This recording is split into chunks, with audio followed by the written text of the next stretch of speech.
I didn't say your name's Eric. Yeah, my name's Eric Rao. Just want to thank you guys for coming out. And as Ed said, today we're going to talk about losing weight the healthy way. So some of the topics we're going to touch on today is how to develop a weight loss plan, 3 elements of the weight loss triangle, which we'll discuss a little later what that consists of. We'll touch a little on diet, pills, supplements, and how those may help or hurt someone trying to lose weight. And also, how can we overcome common obstacles that we all have when trying to stay away from unhealthy foods? So as some of us may know, there's 2 types of diabetes. Type 1 diabetes is something that a patient may be discovered they're born with. These patients have little to no insulin, and they will always be insulin dependent. However, type 2 diabetes, these patients may still have insulin, but may not be insulin dependent because it's possible that their body varies in how efficiently they can break down sugars and carbohydrates.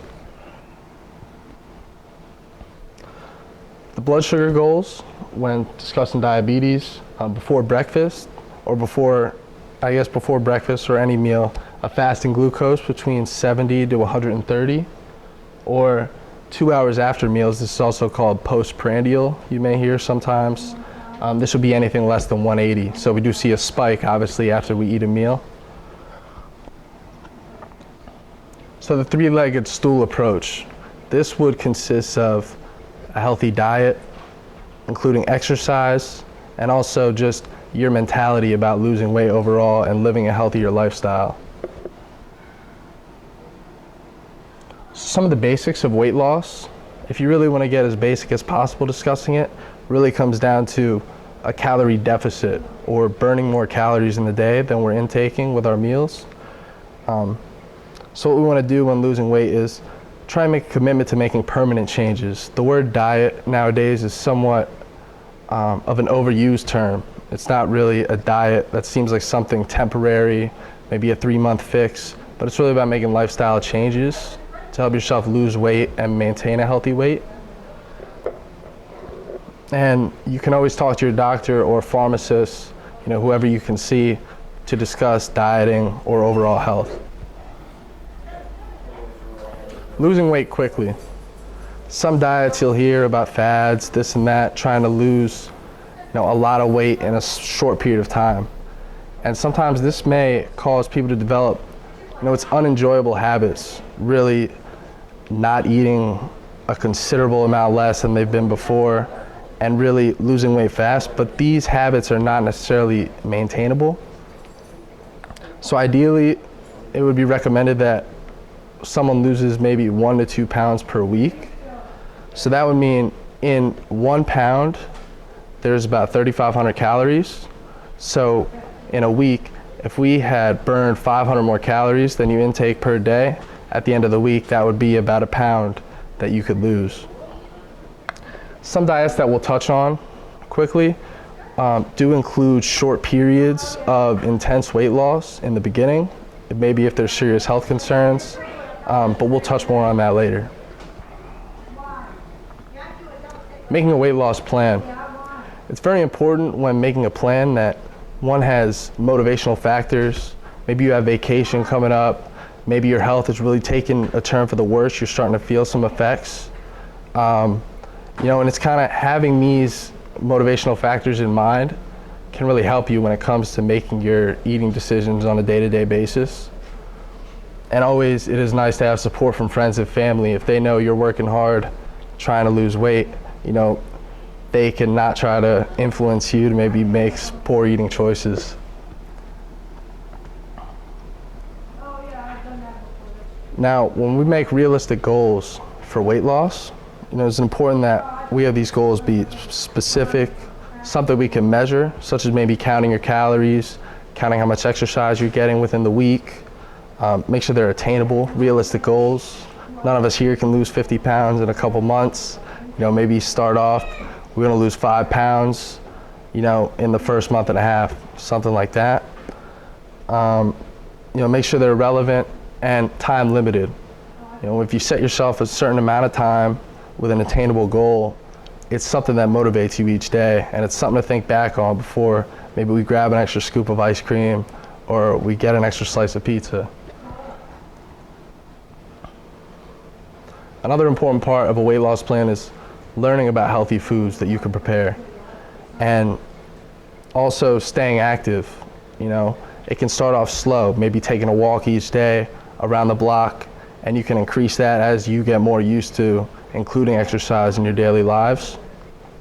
Also, like I said before, with dieting and exercise, it's not about a short-term plan. It's finding something enjoyable and a balance that you can make a long-term commitment to and really stay on the right track with your health overall. So in the weight loss triangle, as we said, diet is the first step and first thing we look at. Some of the basics of the diet, we discussed it a little before. We have these are macromolecules.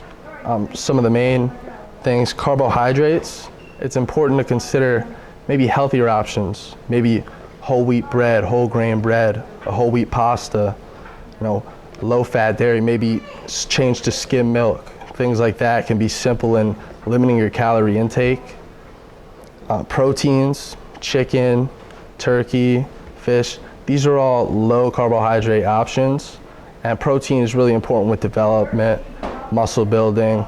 As we touched on before, it helps with the body healing. And fats. A lot of time people hear fat and it's a negative connotation, but the body also does need fat to operate, and there are healthier fats such as, you know, nuts, cashews, almonds, and avocados become a very popular option for people to consume healthy fats on a daily basis. And finally, fiber. This can come from oats, which you've had in the dessert today, vegetables, and apples. As we talked about before, some of the substitutions that we can take a look at here, such as bacon, something we all probably enjoy here. Maybe trying a turkey bacon, ground beef instead of using ground beef. Maybe take a look at the packaging. You know, there's a lot of them. Ground beef can be 80% fat is the most commonly used. 80% protein, 20% fat, but there are leaner options, you know, 85 with a 15% or 93 and 7. So make sure you take a look at this packaging, and that can help you maybe choose a more lean option. And also fruits such as applesauce, people enjoy. It may seem like a healthier choice in some of the snacks you're choosing out, but it's important to take a look at these labels. Some have a lot of artificial added sugars, and I know a lot of the brands do have options where there is no additional sugars added and it's all natural. So that's always something to look out for if you're looking for a healthier option. And as I did touch on before, the white bread, the white pastas, these have much more unhealthy carbohydrates as opposed to, you know, maybe whole wheat or whole grain. They can be also called complex carbohydrates. So choosing a diet plan, as we discussed before, we want to find something that we can enjoy and we can sustain for a long period of time. So it's important to find balance. Make sure you have some vegetables, make sure you have some protein on the plate, and even a little bit of carbohydrates. And the plan is really to look for real and whole foods. You know, spend more time in the produce section. Find some healthy vegetables, good tasting vegetables, fruits, you know, to go with your meals. And as we will touch on more, every diet plan should be accompanied with some type of exercise routine, regardless of how light it may be. Now, when you're going to formulate your diet plan or making your daily choices with eating, it's important to ask yourself a few of these questions. Do I have foods from all of the major groups? Fats, proteins, carbohydrates? Does it include foods that I enjoy eating? You know, if you're not having a good time with your diet and eating, then it's not something you're going to be able to do every day. And eventually, you know, you may fall out of that routine. Do these foods fit in your budget and lifestyle? It's important to, you know, go in the produce section and make sure we can find affordable options and sustainable options. that we can keep eating from week to week. And when looking at the foods, it's a little more complex, but looking at researching the labels and how much of the proteins, fats, carbohydrates these foods have, let's make sure we're getting the adequate amounts, because when you're under eating and severely trying to diet, this can become an unhealthy habit. And once again, it is very important to include some type of physical activity, whether it's even doing chores around the house, maybe mowing the lawn, walking the dog, anything that you can include something in your life on the daily routine that you're not, sitting around, maybe watching television, something like that, throughout your entire day. As we said, we would touch on a couple specific diets. The DASH diet, this was formulated for patients with hypertension, and this is dietary approaches to stop hypertension, which really includes lowering blood pressure. So mainly avoiding foods with high salt content and consuming nutrient-rich foods from all food groups. The Mayo Clinic diet is one that I mentioned before. This has one of those high intensity beginning phases where you may be taking drastic measures for a couple weeks to lose some extra pounds, but really this is something you should discuss with a doctor or healthcare professional before starting, because that may not be healthy for everyone based on their health conditions. And this also does include exercise, as we noted, is a very important component to a healthier lifestyle, healthier dieting. Next, in the weight loss triangle, exercise, as we stressed, very important. And like I said, this can include basic physical activity, cleaning the house, mowing the lawn, washing your car, anything to just get you up, get you moving, and help you burn some calories. And that can even be the start of your exercise program, and before you're advancing to actual exercise, which could be stretching, jogging, taking a walk, running. And really the goal that we aim for is 150 minutes of these moderate exercises per week. So about a half hour, 5 times a day is about the average that would be recommended to remain healthy. So it's not every day necessarily that we have to be doing this, but it's something that should be in the regular routine, mainly on almost every day of the week. Even you can break it down even further. If you don't have a 30-minute block, you can get 10 minutes here, 10 minutes there, and 10 minutes someplace else, so that it all adds up to 30, as long as you get that heart rate up. And that's also something else to track, in the motivation,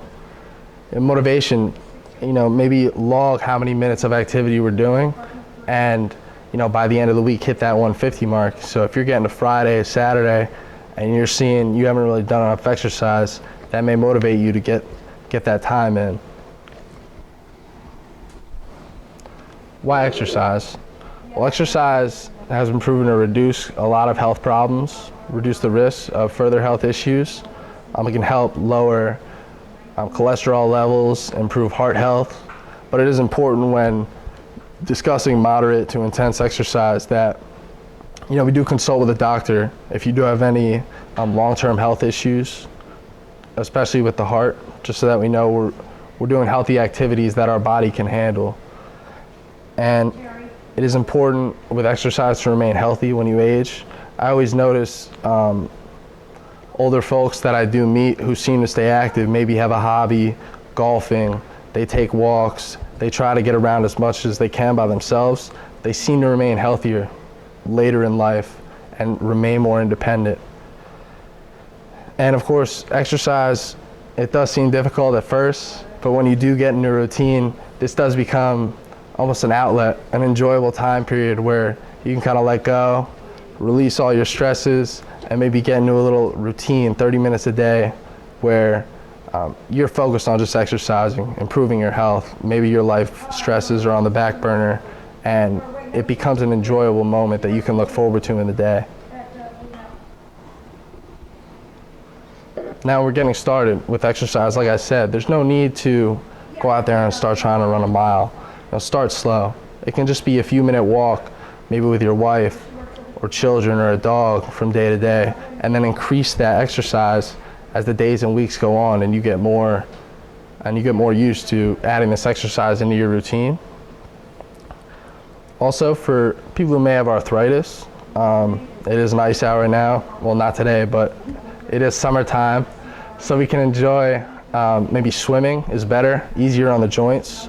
Arthritis, maybe walking and running might not be a viable option for them, but swimming laps is one of the great aerobic exercises you can do. And also, like I said before, if you're going to be getting into any type of intensive exercise plans, always consult with your doctor beforehand. Adding physical activity at work. This can just be simple things. Take that extra walk down the office or through the store, or maybe walk to work or ride a bike if possible. Example for me, I work in the hospital, and if the medication only has to go up a couple floors, I'll take the steps there and back, just to add a little extra exercise in the day. Maybe stand up, take a stretch, take a walk around as a little break, as opposed to just staying in the chair all day. And if you do have a time crunch and at work, you can always bring extra clothing with you that you can change into and maybe get that run in on the way home or take a walk on the way home, whatever works for you, really. When to check with your doctor.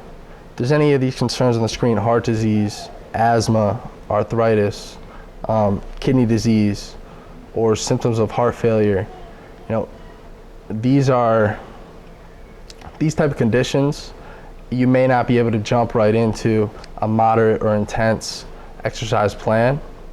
But, if you're consulting with your doctor about this, he or she may have more input on other healthy lifestyle choices you can make, and make sure that your routine is appropriate for you and safe for you, most importantly.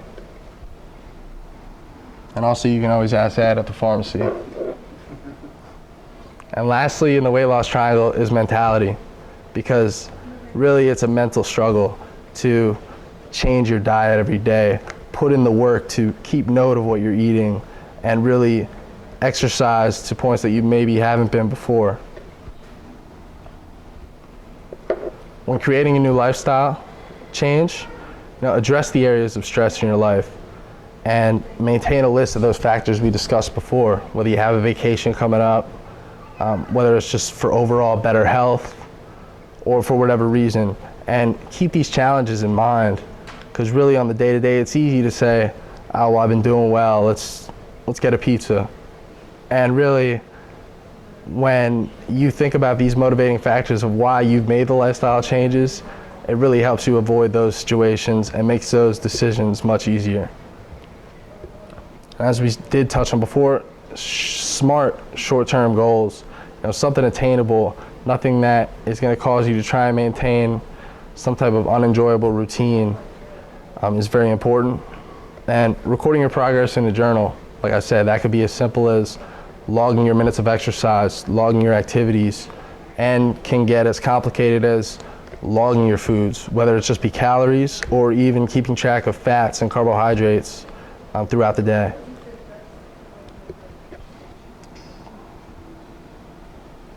Challenges. Obviously, we all face challenges and obstacles every day, as we do enjoy some unhealthy foods and unhealthy habits possibly. Some of these challenges can include eating out, not having time for meals. Maybe you got to get to work, maybe you got to take care of the kids, and maybe grabbing McDonald's on the way back can be easier. But planning ahead can help you to deal with these type of challenges. Maybe something I find helpful is making the meals ahead of time, because it becomes easy. Things come up all the time that you have to do something differently. And if you have maybe a nice bowl of chicken with some salad already prepared, it's something quick that you could prepare and enjoy, and it's a healthy option for you, even if time may be an issue. Also, maybe plan ahead. If you got a family dinner coming up that you're going to a restaurant, maybe try and take a look at the menu if you can find it ahead of time, and commit yourself to one of the healthier options they have, and not necessarily say, oh, well, we're out to eat with the family, let me pick whatever. Try and keep your diet and your goals in mind going into the dinner, and it may make it a little easier to choose the salad instead of the chicken fingers with fries.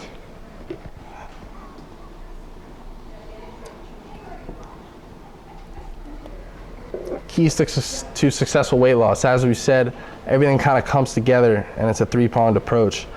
Not only with your mentality and making sure to try and make this a new life routine, it is important, healthy diet, regular exercise, no matter how strenuous it can become with your routine, and just keeping a focus on your mentality throughout the day, each day.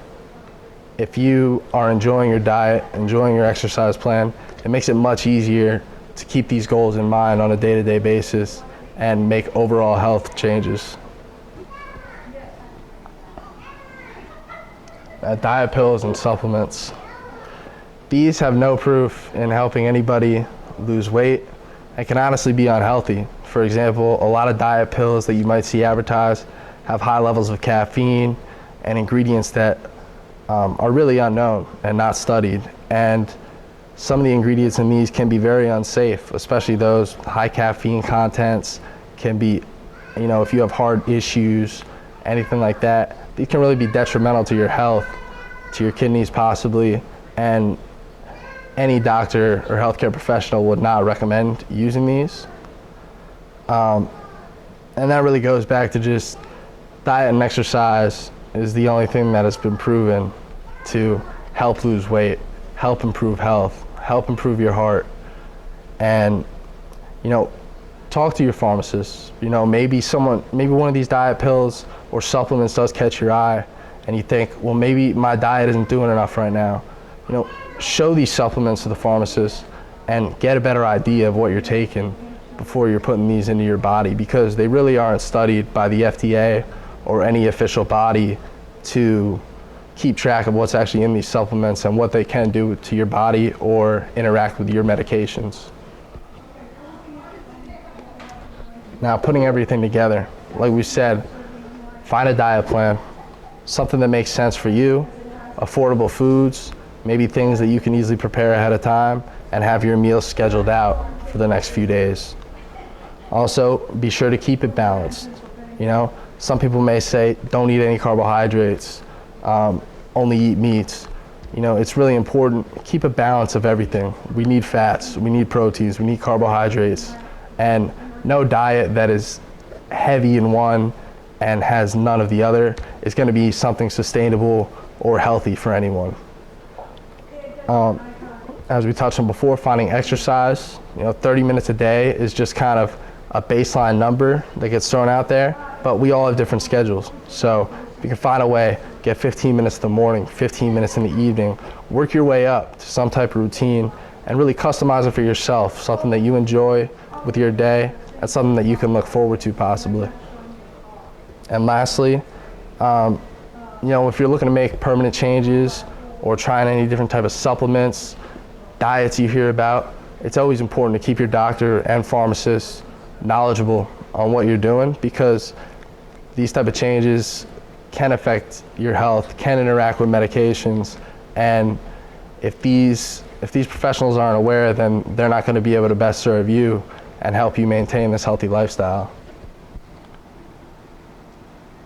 And here we have the recipe for the dessert that Ed brought us in today. This is somewhat close to the recipe, but just an example of something. Find recipes online if you can. Find something that looks enjoyable but includes healthier options, some of those healthy substitutions in your diet. And if you guys have any questions, of course, or anything we want to touch upon, feel free. There's one thing you said about talking to your doctor and stuff before you make big changes. I mean, if you're diabetic and you're in reasonably good control, say you're your normal morning blood sugars are between 100 and 120, that would be considered controlled. If you start making big changes in your diet and exercise, that's going to bring that sugar down, and you don't want to bring your sugar down too low. So that may mean your doctor will want you monitoring a little bit more often, a little bit more closely. If you lose a significant amount of weight, that may mean adjusting your medications. If you're type 1 diabetic and you're on insulin, when you start to exercise, exercise takes sugar out of the bloodstream and puts it in the muscle cells. They're not really sure how that does that. It does that like without the insulin. I mean, that's what insulin does, but there seems to be some other mechanism when you exercise that the sugar gets into the muscle. So if you start exercising, it's going to bring your sugar down. You may have